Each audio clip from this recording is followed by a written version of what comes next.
Hello world, welcome to the 42nd Climate Change Awareness Rally in Gettysburg, Pennsylvania.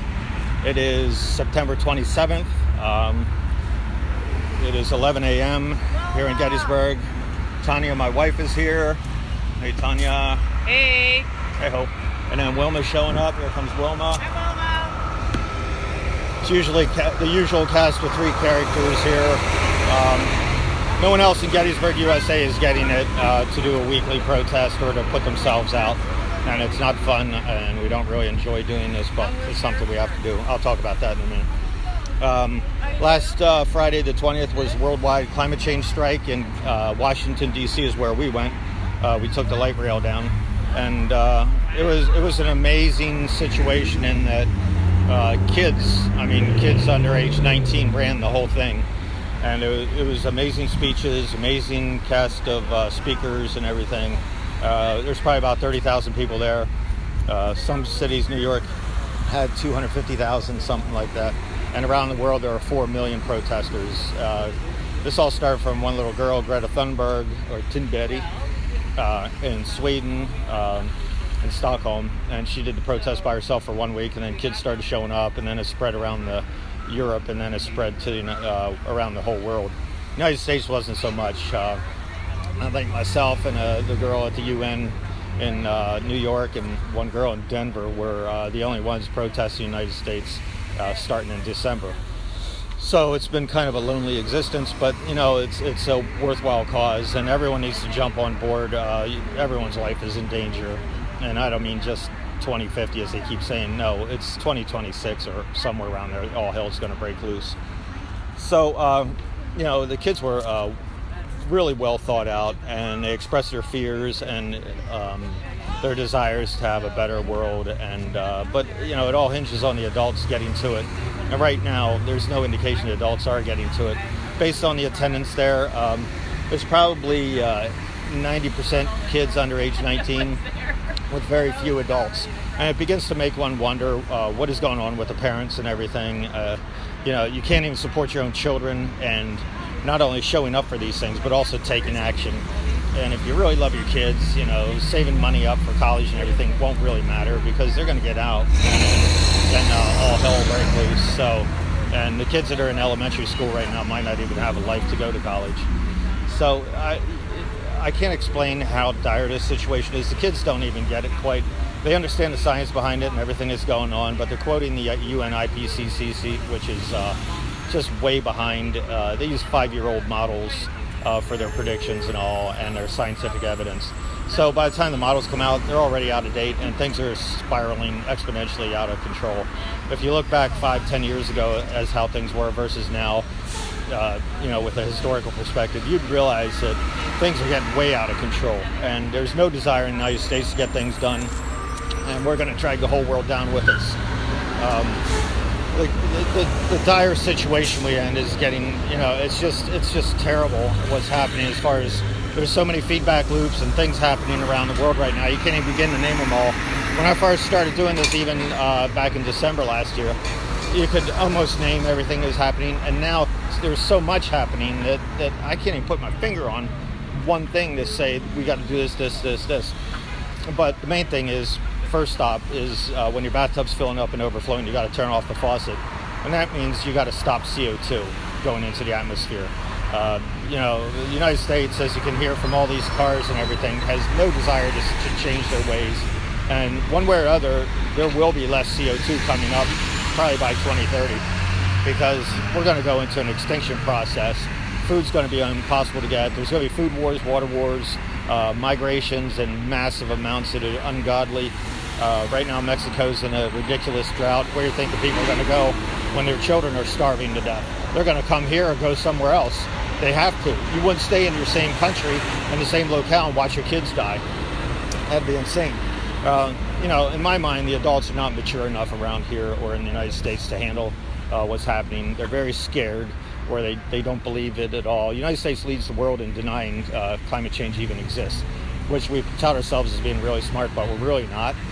We're the backwoods hillbillies of the world, and it's really a shame because we are the highest carbon emitter per capita of any country by far on the planet. So it's a horrible situation going on there.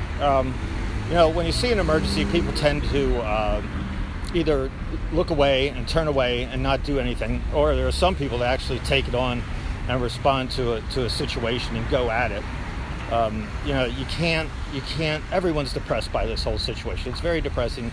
You have to go through those stages of grief, but you got to buck up and wake up and get out of this thing, pull yourself up and quit pouting or being scared and everything, and actually make yourself uncomfortable. I don't want to do these things every week. I hate doing this. I hate talking to the public. I hate standing out and doing these kind of things. I'd rather run on, at a track meet with thousands of people watching than do these kind of climate change protests and making a potential fool out of myself to everyone in this town. And I know they don't appreciate getting my videos every week, and it's just the way it is, though. Someone has to wake everyone up, and I don't see it happening at all. So, it's very painful to do this, and my wife doesn't want to do it either, but it's something we just have to do. What you can do personally is also get out and protest, become aware of what's going on, read lots of books about it, but the main thing you can do that's really easy is to study up on climate change. Type in climate change on YouTube, type in various things, protests around the world. You can get a whole boatload of information and actually get really, really smart, really, really fast about what's happening. There's Paul Beckwith, Peter Wadhams, Kevin Anderson, Guy McPherson. There's a whole host of scientists that you can bring up. Extinction Rebellion, Greta Thunberg, a whole bunch of things you can do to make yourself aware of what's happening. Vote for politicians that are about nature. If your politician's not talking about what's happening, they don't deserve to be in office. Okay, this is an emergency situation that goes way beyond. Everyone talks about military and veterans and everything. We're going to be in an absolute war, one where they're either fighting off so many hordes coming in because we're not a Christian nation anymore, or we're going to have to fight other countries for a place in the world.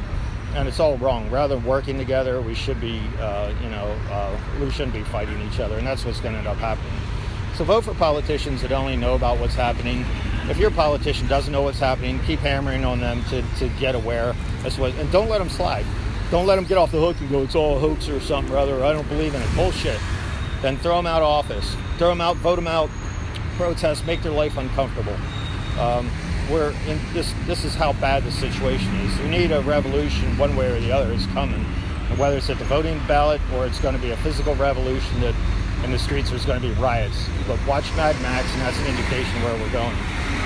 You can plant trees every opportunity you get, even on places it's not yours.